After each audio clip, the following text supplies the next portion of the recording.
Welcome to day 21. Wow, we hit the two-thirds mark, and we're full steam ahead.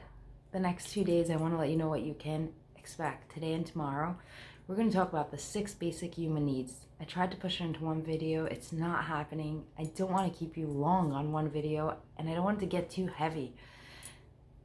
That's why I'm going to make it in 2 videos. The reason why the 6 basic human needs I believe are that important anyway is because I, for one, grew up believing that needs were bad.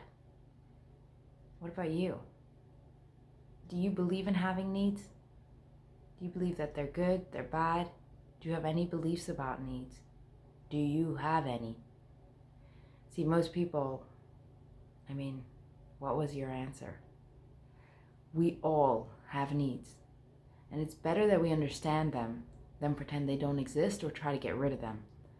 It's better that we navigate them than just allow them to do their own thing. Because usually when they do their own thing, what's really happening is we're reacting to our past. See, in my past, we were not supposed to have needs. This isn't to be angry or upset at the people. Well, I am angry and upset at the people who thought that, but this isn't to knock them down. This is what they really thought. They thought that the way we are the most connected to God and to life and is if we have the least amount of needs. And that hurts, because that means that the need to feel worthy or good enough is not a need that you're allowed to have.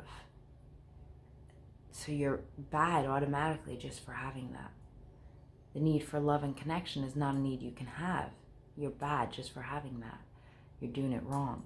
So I grew up believing needs are wrong and just not something I want to have. And I felt so wrong that I was always the needy one. I always had needs. Always. And it made me feel like, and I believed I was going to go to hell for a very long time. Growing up, I knew I was. Aside from the fact that people told me I knew I was because I had needs. I'm guessing that some of you can relate to this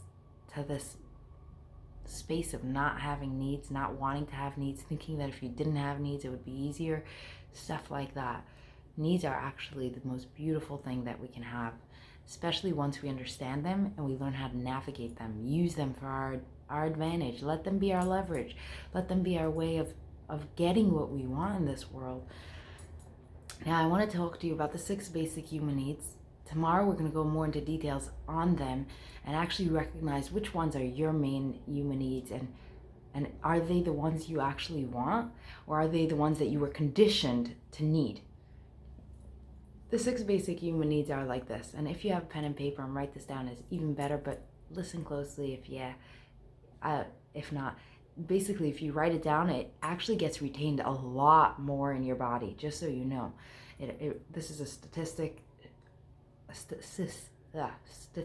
proven concept that if you write it down, you're taking action as I'm talking, so automatically it connects stronger in your brain and you will remember it.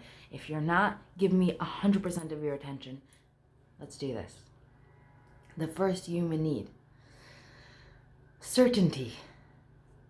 If you grew up without certainty in your life, you may need this more than the next person, but we all need some level of certainty. We need to feel certain. We need to know that our life is not in danger. We need to feel certain that we can continue walking and doing the stuff we need to do. Otherwise, we will be crippled by fear and not be able to do it. So the first human need we have is certainty.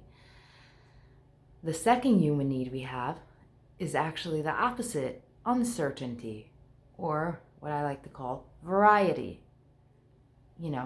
If it's monotonous and the same thing every single day, people, how many people have killed themselves in jails, or it's very monotonous. It can really mess up with the brain, mess up with our human psyche. We need variety. So that's variety. The third human need is significance. The one that I know all too well. We need to feel worthy. We need to feel good enough. We need to feel significant. And that's a big one for a lot of people. And if in your house you grew up where significance was not, you were insignificant, no one cared, you might need it more than the next person. The next one that we have is love and connection. Most people want love more than anything, but most of us, sadly, at this point, we just settle for connection. Those are the 4 basic human needs that we all need and we all have. The next 2 are really the ones that we want to have, and in a successful, fulfilled life, you will have. One is growth, consistent, never-ending, beautiful growth. And the last one, the 6th one, is contribution, is the ability to give back. That beautiful, beautiful feeling that comes when you contribute and you get back. You give back from what you got. Now, those are the 6 basic human needs. What I want to leave you with today, and we're going to pick up full steam tomorrow, what I want to leave you with is, which are the 2 basic human needs you need most? Which are your 2 driving human needs? 1, certainty. 2, uncertainty or variety. 3, significance. 4, love and connection. Which of these 4 are your 2 top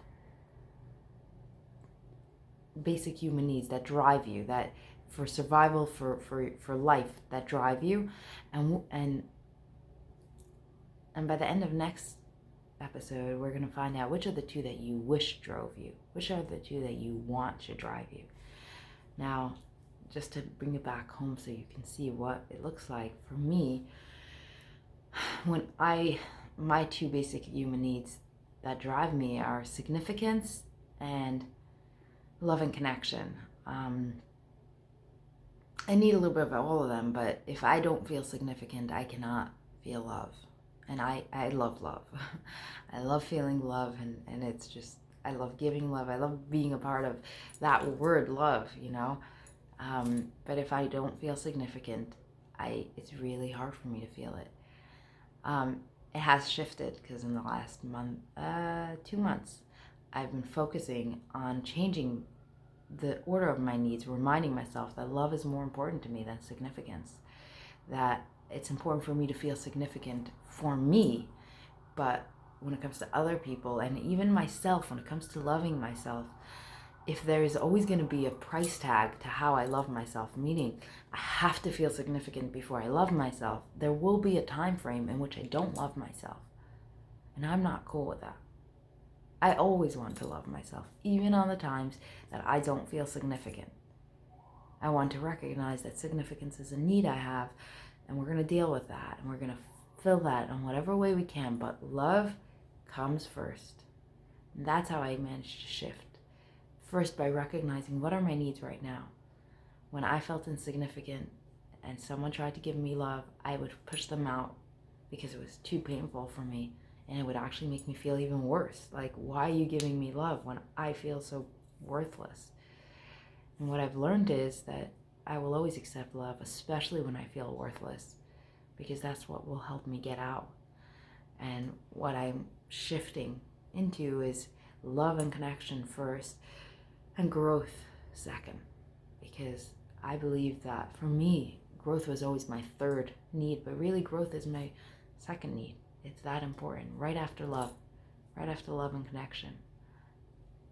And it's crazy because once I made that calculation, I recognized it, my whole life shifted.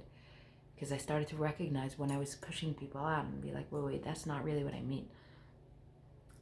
I'm just, it's hard for me because I'm feeling insignificant, and I want to accept what you're giving me, but it's actually making me feel worse. And then suddenly this whole brand new layer of conversation open, and a layer of love and connection open. And I was like, whoa. So the reason I'm telling you my experience with this is so you know that it works, so that you're willing to do the work and check it out. What of the 4 basic human needs, 4 out of the 6, the 4 for even just for a regular life, which of those are the ones that you are your top 2 that you